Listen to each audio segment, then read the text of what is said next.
اس وقت جو وبائی مرض پھیلا ہوا ہے اس کی وجہ سے پوری دنیا متاثر ہے۔ غریب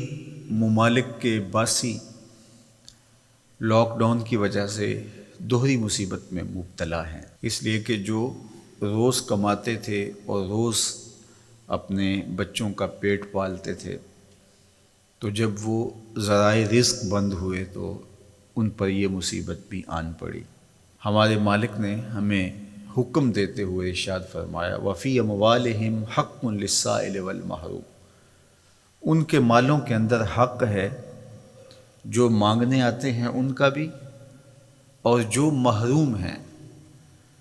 مانگتے نہیں، طلب نہیں کرتے لیکن حقیقتاً وہ حقدار ہیں، تو جو تمہارے پاس آ گیا،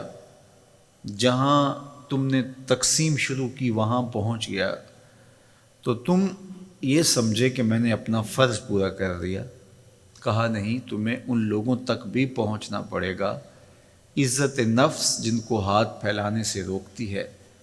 اور وہ نہ روڈ پہ آ سکتے ہیں اور نہ آپ کی دہلیز پہ آ سکتے ہیں، تو آپ ایسے لوگوں کو تلاش کر کے ان کی مدد، نصرت اور اعانت کیجیے۔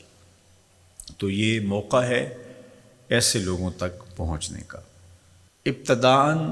جب یہ مرض پھیلا تو لگ یہ رہا تھا کہ 1-2 ہفتوں کے بعد حالات معمول پہ آ جائیں گے۔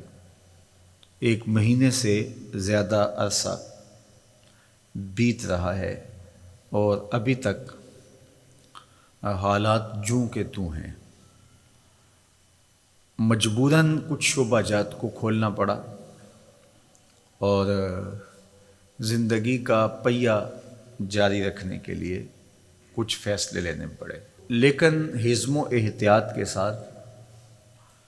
احتیاطی تدابیر کے ساتھ ہم سب کو آگے بڑھنا چاہیے۔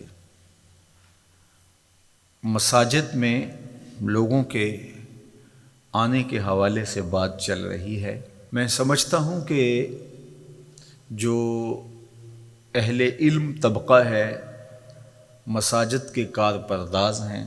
علماء کرام ہیں، انہوں نے بھرپور تعاون کیا ہے۔ عمومی طور پہ جب زندگی کی چہل پہل چاروں سمت نظر آتی ہے اور سارا زور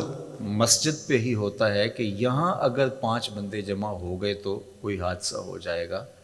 جبکہ مسجد کے ساتھ ایک بینک پر لمبی قطاریں لگی ہوئی ہیں اور دوسری جانب لنگر بانٹا جا رہا ہے اور وہاں 1000 آدمی جمع ہے، حکومتی امداد تقسیم کی جا رہی ہے تو وہاں ہزاروں لوگ جمع ہیں۔ ان سب کے بیچوں بیچ ایک مسجد پڑتی ہے، تو سارا زور جب اس پہ ہوتا ہے کہ یہاں اگر لوگ پہنچے تو بہت زیادہ خطرہ ہے، تو پھر لامحالہ طور پہ جذبات برانگیختہ ہوتے ہیں۔ اس لیے حکمت کے ساتھ، دانائی کے ساتھ حکومت کے کارپردازوں کو یہ مسئلہ حل کرنا چاہیے، اور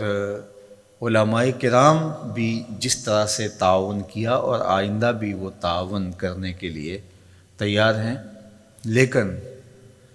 تعصب کے ساتھ، ضد اور ہٹ درمی کے ساتھ فیصلے نہیں ہوتے، اور یہ گھڑی مشکل ہے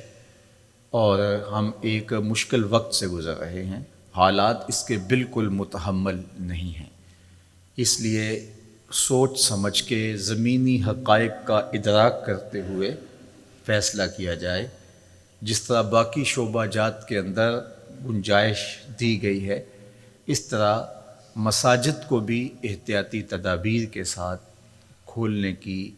اجازت دی جائے، تاکہ لوگوں کا مسجد میں جو رجوع اللہ کا معاملہ ہے، چونکہ آگے رمضان المبارک آ رہا ہے، پورا سال انتظار کر کر کے لوگ اس مہینے کے لیے منتظر رہتے ہیں، تو اس حوالے سے کل ہونے والی میٹنگ جو ہے، ہمیں امید ہے کہ اس میں کوئی مثبت بات سامنے آئے گی، اور ہماری یہ آرزو بھی ہے کہ ایسا نہ ہو جو ملک، قوم اور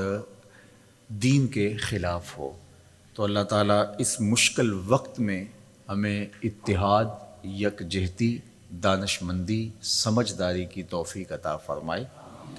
اور اللہ کے پاکیزہ گھر آباد رہیں، نمازیوں کے ساتھ، سجدوں کے ساتھ، دعاؤں کے ساتھ، تلاوت کلام مجید کے ساتھ، اور اپنی خاص کرم نوازیاں فرماتے ہوئے اللہ اس بیماری کو بہت جلد دور فرما دے۔